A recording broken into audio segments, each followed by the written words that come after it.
फॉर्च्युनरचं मैदान आणि 80-30चं मैदान अनेक लोकांना वाटत होतं की म्हणजे रेसचा एक हा टॉप 10 मध्ये राजाचं नाव असते कधी आणि राजा कधी कमी पण होऊन देत नाही टॉप 10 मधलं नाव.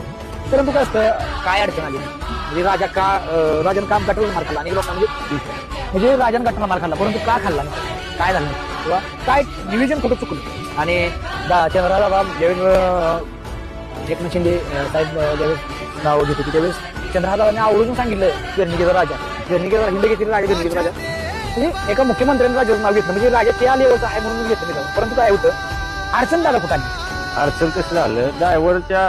अडचणीमुळे कारण नवीन पोरग कुठनं तरी येऊन बसलं कोणच नाही ते ड्रायव्हर आता गट सुटायला लागल्यावर काय करायचं बांधून तरी कोणाला चिठ्ठी नाही आपल्याला बरं चिठ्ठी 11,000 रुपये चिठ्ठी आपण नव्हतीच ना पुढे मग कुठं मिळेल ना मिळेल म्हणून आम्ही एक पोरगा असंच आपलं गटाच्या गाड्या म्हणजे ह्याच्या आणत होतं रेसलच्या ते पोरग बसवलं पुन्हा मग काय करायचं पुन्हा त्या पोराचं बी हातपाय कापत होतं छकड्यात बसल्यावर बरं. मग आता काय